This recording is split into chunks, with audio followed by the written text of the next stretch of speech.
Hello and welcome back to the Bird's Eye View podcast. We are here today to continue our minor league season in review. I'm your host, Zach Worden, and we are joined today by a returning guest, a three-time guest now, climbing up the leaderboards. It is Chris Georges, broadcast and media with the Vancouver Canadians, the High A affiliate of the Toronto Blue Jays. Chris, thanks so much for coming back. Great to have you on the show once again, and appreciate you taking the time to do this today.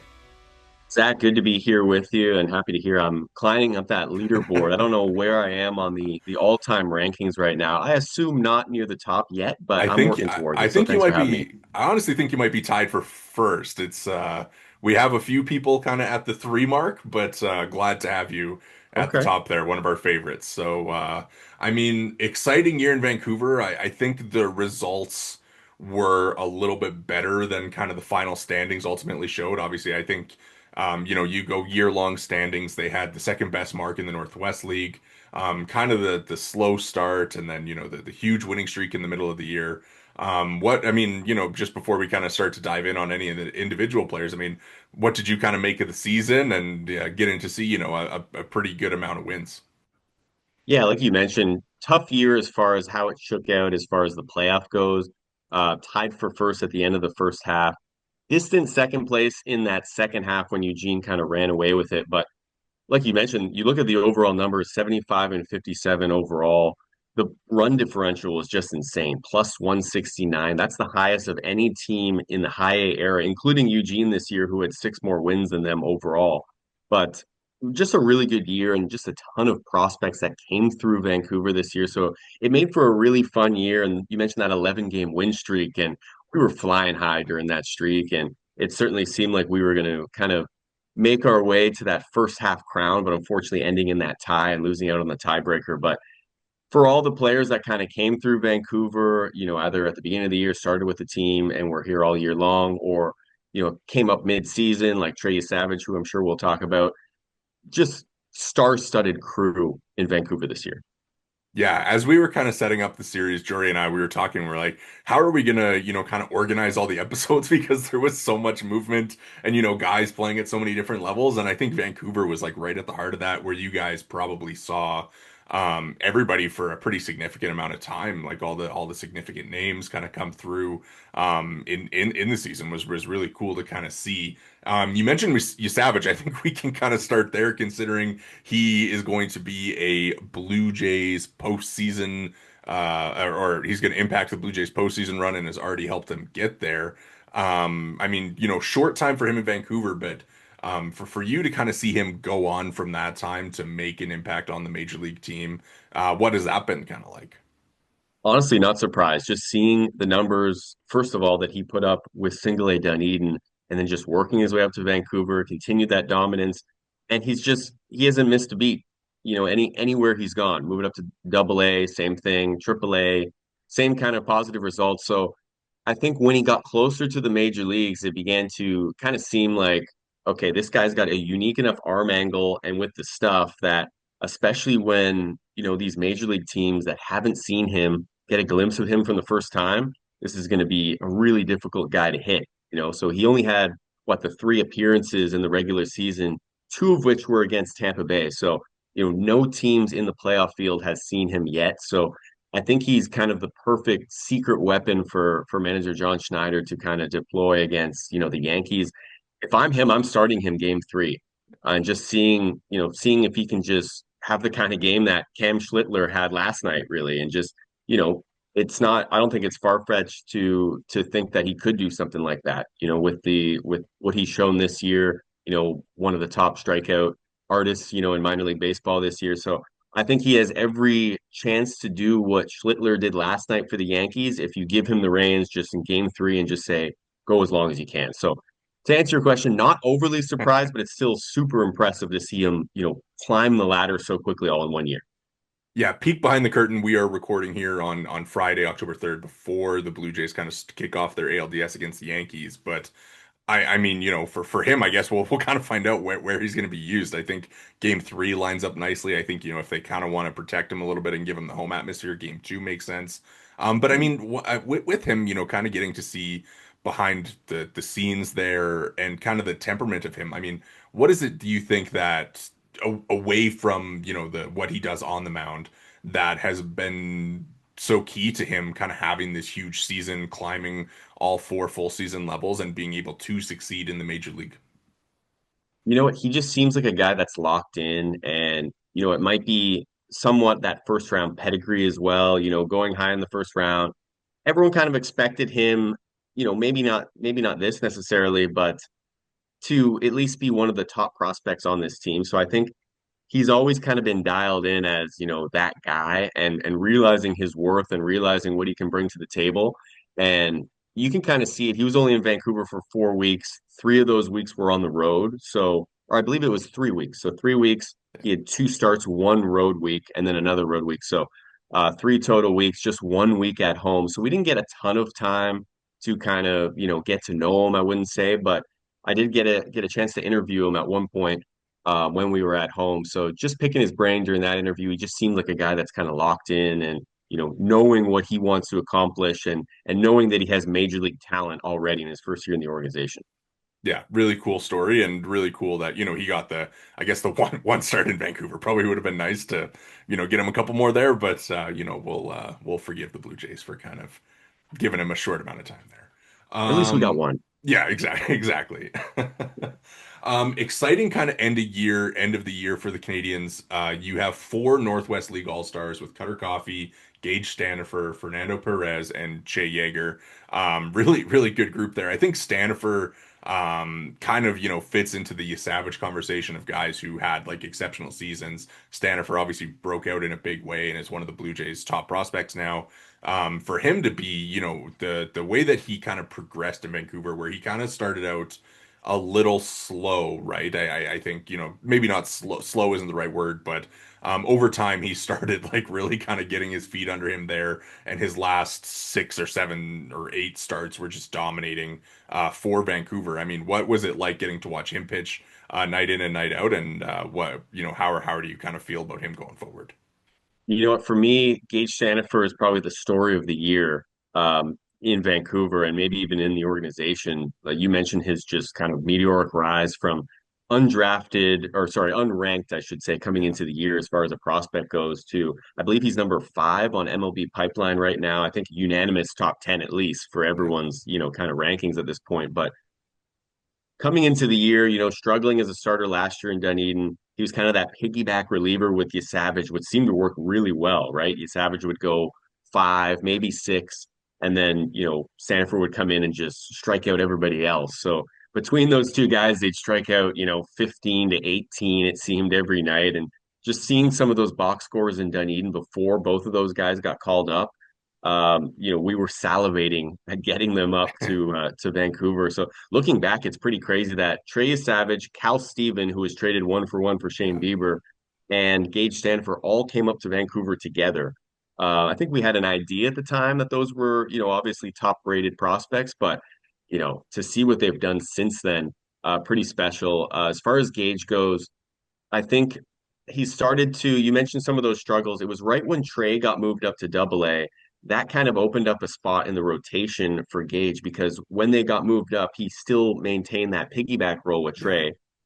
When Savage gets moved up, Gage moves into the rotation, and I think there was a little bit of that kind of getting used to starting games again because Right. his first couple of starts, that first inning was tough to get through, or he wouldn't go too deep into games. But remember, this is a high school drafted pitcher, so a lot of times it can be slow developing. You don't have those high pitch counts. I believe his highest pitch count was 75 or something like that, midway through this year. But as the starts kept coming on and Gage kind of got more used to, handling that heavier workload, we saw the strikeouts just continue to pile up, fastball, slider, splitter combination. And that slider really looks like a curveball. Like it's more like an 11-5 movement on that, but it's hard.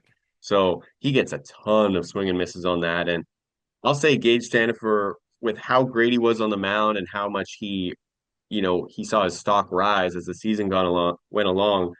Um, who he is off the field really made a difference for a lot of us in Vancouver. I think maybe one of the friendliest, most outgoing guys that we've had in Vancouver. He knows Usher's names.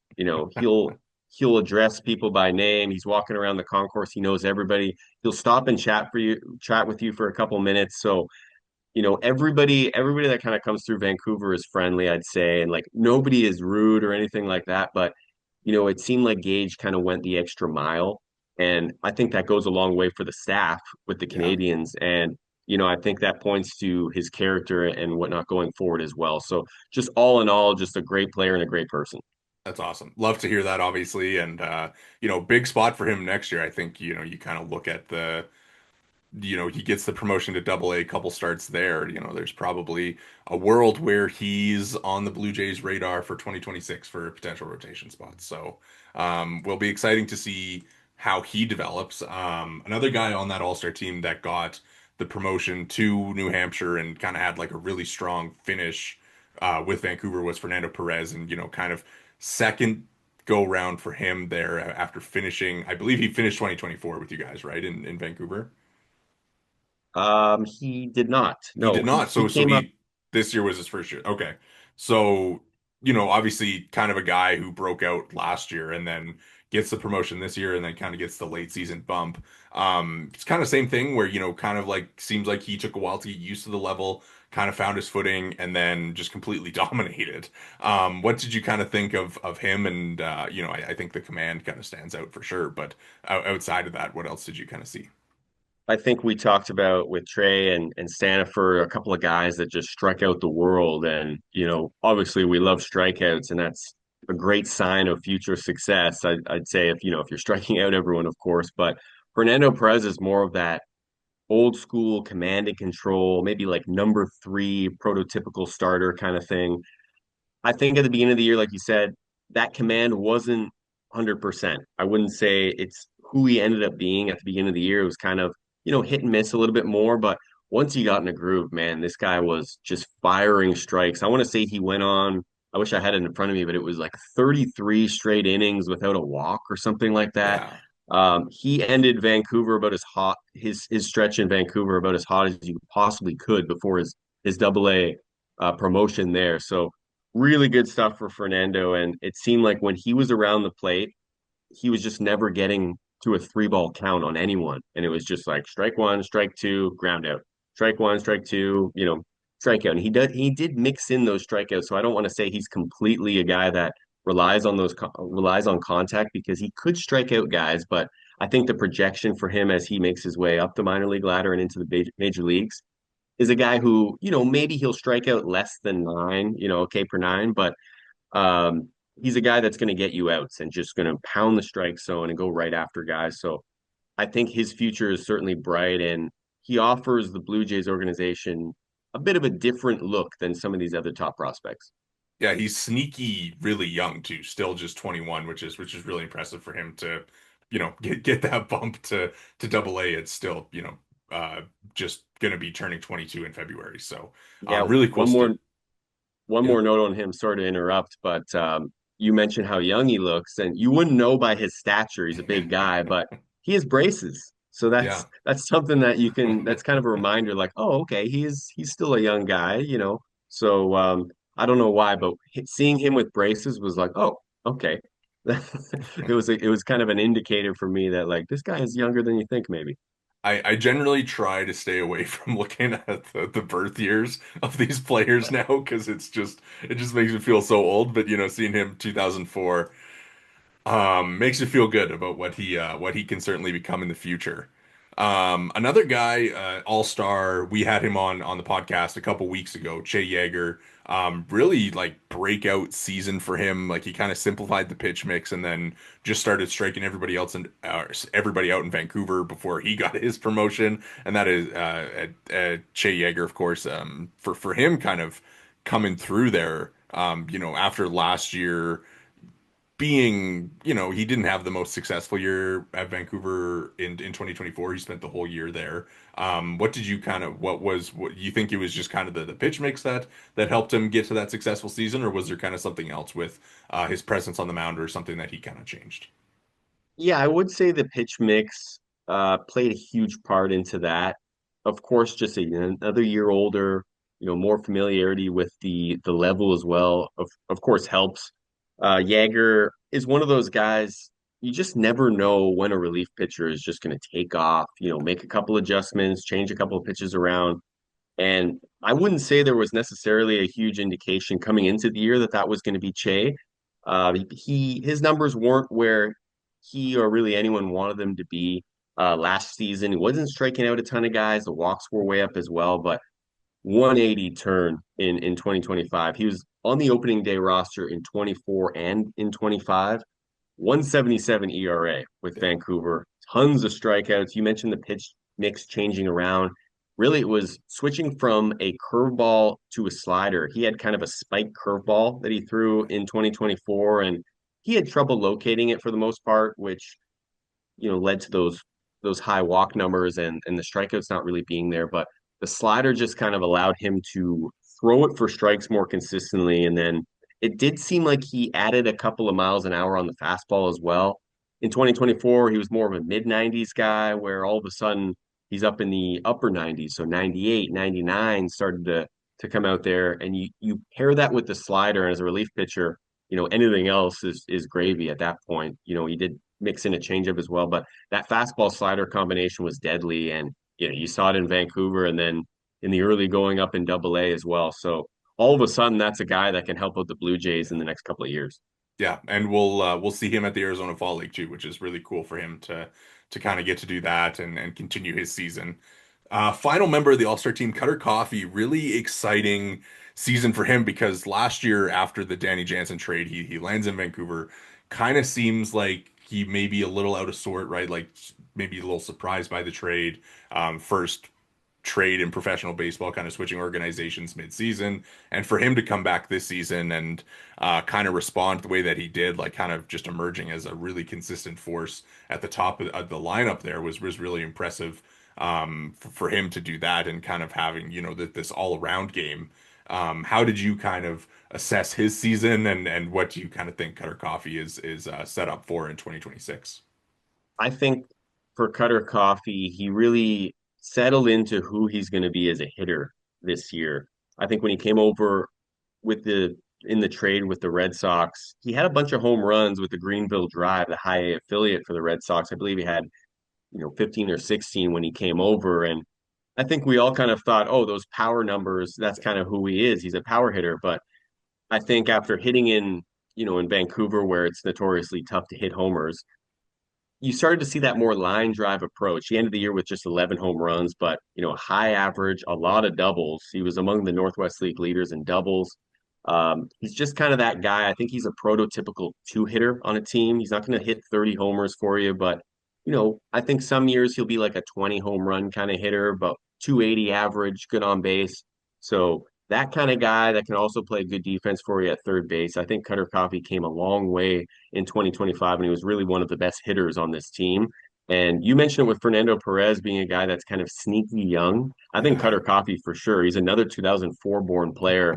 After spending, the last 2 years in high A, it's easy to forget that he's just that age. He's just 21. So I think he's certainly on track and, ahead of schedule at this point. I think he's a sure bet to start 2026 in Double A at this point. And like I was saying, just ahead of schedule and a guy that has every chance to make the big leagues, maybe by 2027, but really a really cerebral guy and a solid guy to have on this team and in the clubhouse as well. Soft spoken, don't get me wrong, but a guy that fits in nicely and a perfect guy that you want in your first couple of spots in the lineup.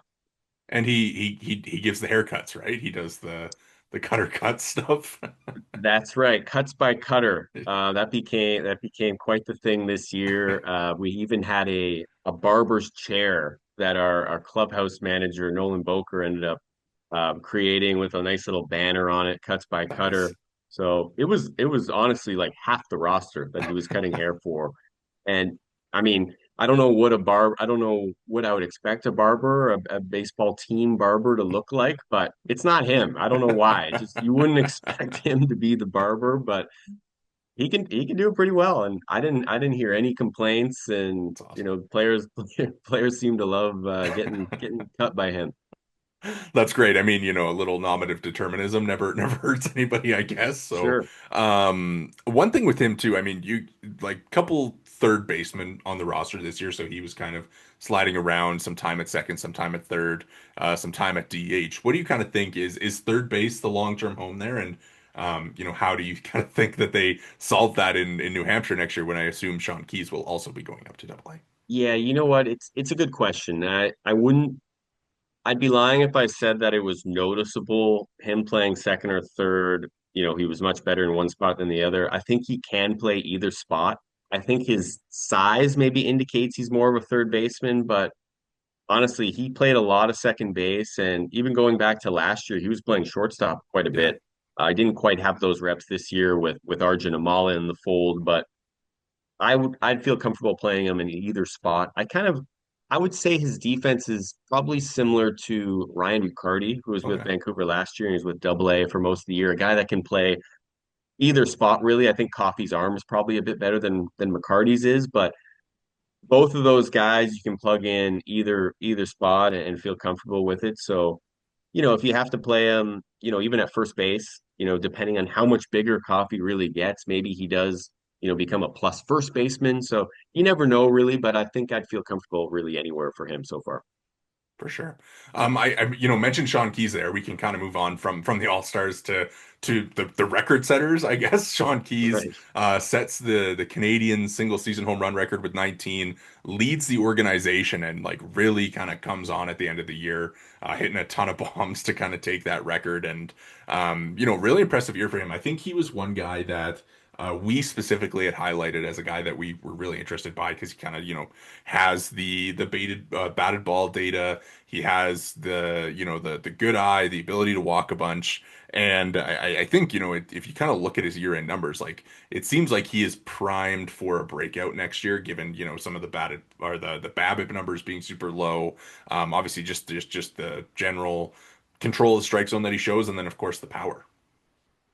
Yeah, led the Northwest League in walks, 19 home runs, the new franchise record holder with those bombs, and two of those 19 were walk-off homers on Saturday nights on firework nights in Vancouver. So those were two of the biggest moments of the year. And we didn't have a walk-off home run all of 2024. I've been with the team for the last 2 years, so didn't have a walk-off home run in 24. For Keys to do, to have two in one year was pretty magical and kind of speaks to him as kind of a team leader and kind of that guy that you can Yeah. rely on in those big moments. But the walks, like you mentioned, the discipline to go along with that power.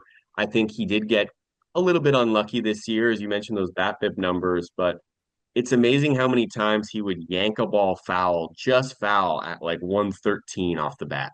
Wow. And it seemed like it was, before those home runs started to get over the fence late season, there were so many of those where he would just crush and it would be, 10 feet foul. And then maybe he grounds out on the next pitch or something like that. So great to see Sean, another guy, just, all world character. We had him all year, really one of the leaders and one of the guys you can rely on this team.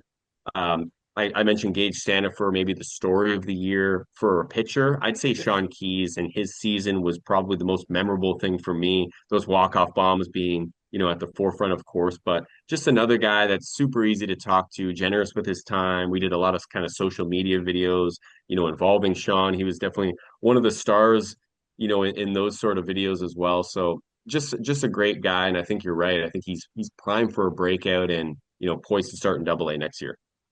Kind of, same thing with Cutter.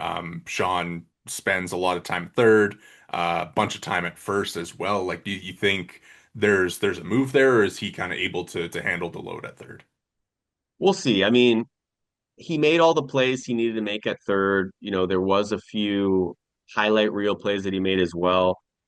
If you ask me to choose on the spot where he'll end up, I would probably say first base, but I think he is a guy that can handle third. It's another one of those things like we were saying with Cutter, when he gets bigger and after a few years, if he gets too big for the position, that could definitely happen where he becomes more of a first baseman. But I think if he does have to go to first long term, he's going to be a plus defensive first baseman.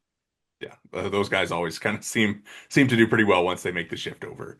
He not the only significant record set was Keys's home runs as Jackson Wentworth sets the single season strikeout record, and I think he's kind of a guy who fell under the radar a little bit just based on all of the pitching stories in the Blue Jays system this year with you Savage and Stanifer and Steven and Watts Brown and Grant Rogers and Fernando, like just so many guys that it kind of was tough to kind of keep up with the season that Wentworth had. But kind of as things are all said and done, the strikeout rate was pretty solid. The walk rate also pretty good, and a guy who just didn't really allow homers either, and just kind of seemed to eat a ton of innings in Vancouver. How important was he to that staff to go from opening day to the end of the year there?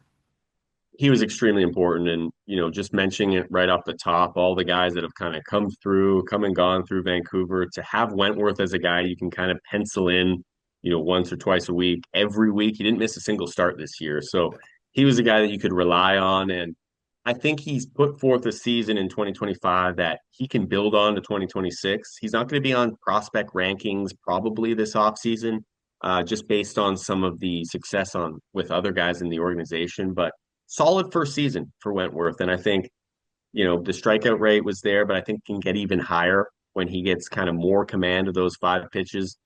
But he's a guy that I think had a solid season. I wouldn't say it was a great season necessarily. I'm sure he would tell you that as well. But going into next year, I think it's a great season to move forward off of and, really jump forward, whether that's back in Vancouver next year to start at least, or, if he gets a chance to go up in Double A.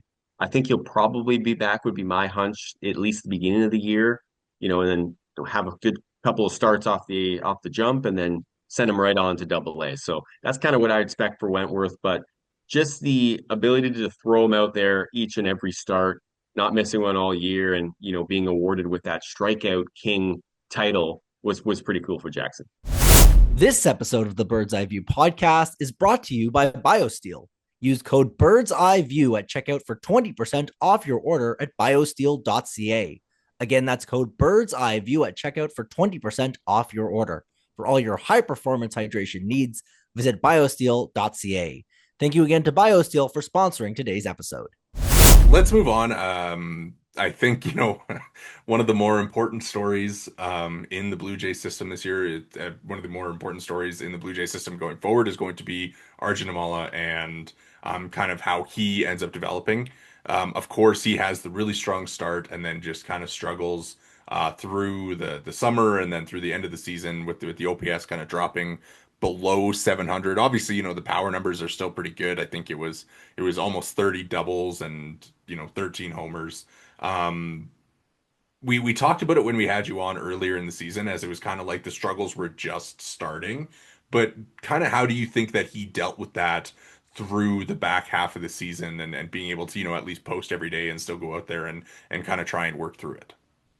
You know what? I think he dealt with it about as well as you possibly could. This is a guy that's used to succeeding and being the best player on the field. And I think for stretches this season, he certainly was that. But the reality is if you're 19 years old in the Northwest League, you're going to go through your struggles, right? These pitchers are going to see you over and over and over, like they did with him this year. And he didn't have the luxury of having days off or even hitting lower in the lineup. It wasn't like he was hitting seventh, and can have that kind of lineup protection a little bit better. He's hitting second or third or fourth literally every game. And I think he missed, 7 or 8 games all year. So he was penciled in for manager Jose Mayorga all season long in a premium lineup spot. And, once those struggles started to happen, it started to snowball a little bit. And then, he'd go weeks and weeks at times there through the second half where he was really struggling. But I think he's a guy that's one of the more mature 19-year-olds as you could possibly have. I know, I wasn't like that at 19. If I if I had those kind of struggles, which I did, I might add, in my baseball playing career, I didn't handle them quite as well. But you would never know it from just talking to him in the clubhouse or, of course, as you might guess, he would be a guy that would constantly be asked for, media obligations and interviews and stuff. So we're organizing that with him. And of course, we're trying to keep that, to a minimum, if he's not, if he's struggling a little bit or if he's doing well, maybe that's a better time for it. But you would never know it if you're asking him for, hey, do you have time to do an interview? Completely fine with it. He wouldn't ever show that his struggles were there. But I think he's another guy, like you were mentioning with Sean Keys, that struggled with some of that batted ball, bad luck. I think especially hitting in Vancouver, he's a guy that a lot of his power is to the gaps Right. where you can't really hit homers to the gaps in Vancouver. They just don't really go. If you hit them down the line as a right-handed hitter, you could hit it down that left field line into the neutral zone. That's a short porch there. So you see homers hit there, but for Arjun, just a ton of that power coming to the gaps, and it just, the ball just goes to die out there. But I think his hard hit rate was among the highest in the Northwest Okay. League, but in a lot of respects, he didn't have a lot to show for that, or it didn't reflect in his numbers as much as it should have. So I think it's all there where he's still on track to be the guy that we think he can be. And I think even when I was talking to you earlier in the year, I think we all expect some struggles from him in 2025. And, I'm sure we would have all loved for it to maybe be a bit more of an up and down, or maybe starting struggling and then ending Yeah. hot as opposed to what happened. But, it is what it is. And, it's part of the game, and dealing with failures and dealing with, the stretches of cold play is kind of, you know, what you have to deal with. And when he makes his way up to Double A and Triple A and eventually the major leagues, it's going to happen, right? Every player goes through these struggles, so you've got to learn to find a way to grind through it and find what works for you mentally to kind of get through these. So I think that was a huge year for Arjun to kind of find himself and find how he deals with failure, and that's kind of probably his biggest takeaway from the year, if I were to guess. You kind of mentioned, the small league thing of the Northwest League where it's six teams, so t teams are able to kind of game plan for you. How evident was that in opposing teams' approaches to Arjun and how they were pitching him? I mean, what did you kind of see from them to as what kind of shifted from the way that other teams were pitching him over the course of the year? I don't know if I would notice a an individual pitcher that, maybe went after him a certain way, but it seemed like the league as a whole started to go after him, in a certain respect. But maybe some high fastballs became more of a Okay. thing for him going forward. And, this league will, in professional baseball will this happens pretty quickly where, if you have a struggle, if you have something that an area of the plate where you're not really hitting, all the video that's available to these teams now, they're going to find it and they're going to try to exploit it. So I think that probably started to happen a little bit, but you know, the combination of hitting in Vancouver maybe not being the best, spot for his game based on the power numbers going to the gaps instead of the corners. You look at the home road splits and they're pretty Yeah. staggering for Arjun. His road OPS over 800 and the home OPS I believe was under 600. So Wow. um figuring that out, and as he works his way up, he won't have to play in Vancouver. And I know he loves, I don't want that to make it sound like he doesn't like playing in Vancouver, because, a guy that fuels off of the fan noise and the support from them. So, but to answer your question, I think it was just kind of a league-wide thing, Okay. trying different things with Arjun, a lot of success early on in the year with, pitches over the plate, especially, hanging sliders and stuff like that. But I think even coming into the year, teams knowing he's a top prospect and really Yeah. kind of being careful with how they pitch him, but maybe being a bit more successful as the year went along with trying to find his weaknesses. Do you think, kind of all of that considered that it'll be a double A start for him next year? It's a good question. I think he's probably back in Vancouver to start the year, if I were to guess. And then if he were to get hot like he did last year at the beginning of the year, I think it'll be a quick call up to Double A.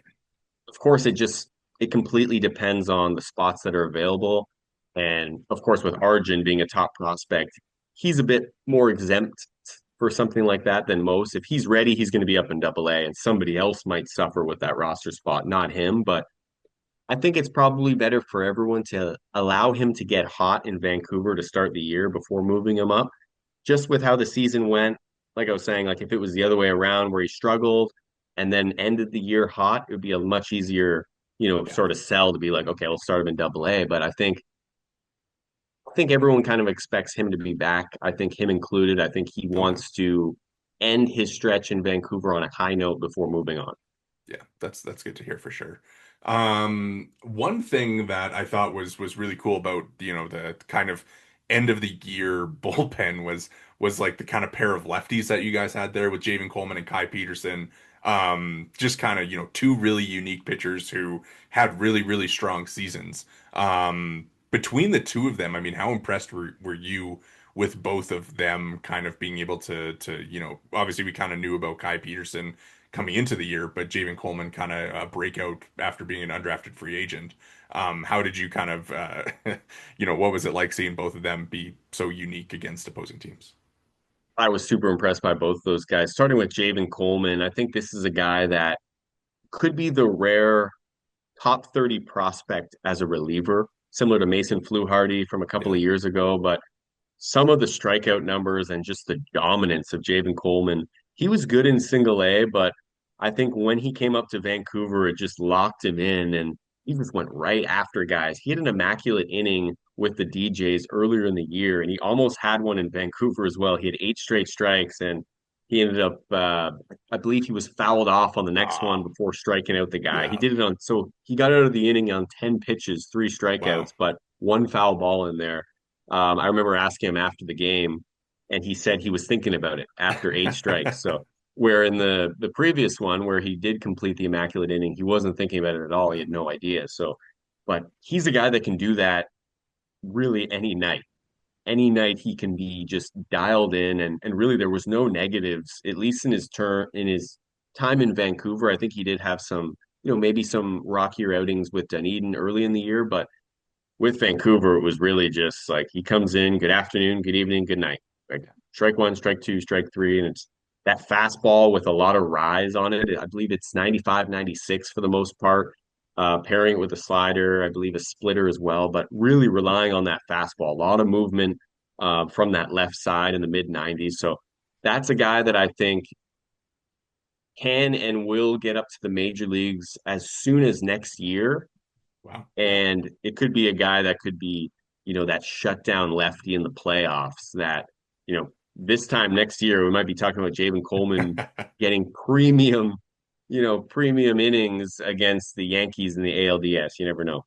Would love it. Would love to see it.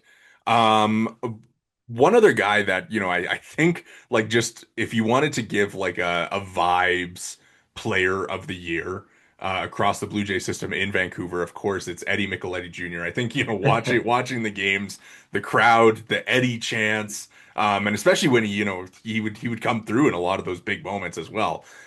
Really cool season for him. I think he was maybe a guy that I wasn't expecting to really kind of break out the way that he did. And what was it like being in the building for Eddie Micheletti at bats in big spots and the crowd reaction to him? Yeah, it's a show for sure. And our guy Andy Shire, who operates the video board in Vancouver, had this idea to get his name up on the screen, and a lot went into that graphic too. I won't get Okay. into it fully, but basically he had the Delaware flag as the Wow. colors, and there was a couple little Easter eggs there that were Eddie Micheletti related. But once that started happening, and once we started putting that up on the video board, it was almost like it was a drug for fans. Like it was just like anytime he was up, sometimes in the third inning, the chant would start and be like, all right, like tame it down a little bit here. Like it's not time for the Eddie chant just yet. But the fans loved it, and he feeds off of it for sure. He's a guy that'll give you, you'll see that effort. Just he'll wear it on his sleeve, really, and he's a guy that completely feeds off of the noise and the excitement and everything, and also a guy that can freestyle rap a little bit too. So Oh, you never know if that's going to come out in the interesting. future. And but I can tell you, I've heard a little bit of his freestyling, and it's pretty exciting. So yeah, a guy I think with the name Eddie Micheletti, I think he leads he lives up to it, I should say, as far as being a hype guy and a guy you want in your middle of the order coming through in a big spot late. I know you guys mentioned on the broadcast that he also produced his own walk-up song. That's correct. For most of the year, I believe he ended pretty much the second half of the year. He had his own song as his Wow. walk-up song. So Hell yeah. pretty on brand for Eddie to kind of have that just kind of lurking in the background as well. That's hilarious. I love it. I have some other guys kind of listed here, but I kind of wanted to get, your thoughts and let you kind of take the ball and run with it a little bit. Obviously, we've gone through so many different players and, you guys saw so many different players this year, but who kind of that we haven't talked about really stood out to you as a really impact piece of this Canadians team this year? Couple guys I'll highlight, one of which Kai Peterson, who you asked about, I'm just realizing now I didn't end up talking about, but one big thing for him this year in 2024 it was all strikeout or walk or basically hitting a batter. He was basically Randy Johnson for Kai Peterson. And this year, he wrangled in the strikeout numbers a little bit by just throwing the ball over the plate more and not Yeah. really worrying about those strikeouts. He kind of told me at one point he doesn't think about a strikeout, at least in 2025. He wasn't thinking about strikeouts until he got two strikes on a batter.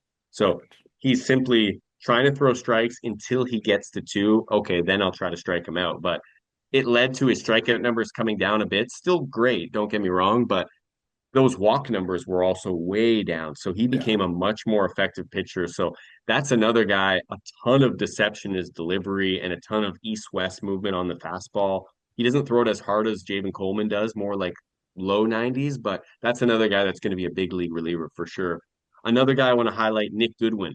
He was Yeah. up with Vancouver at the end of 2023, had a huge home run in the playoffs that year. He then had kind of a down year in 2024. He was with the C's all season long. Struggled quite a bit, I'd say, in that season, which ended up bringing him back for 2025. And he did just about everything you could ask him to do.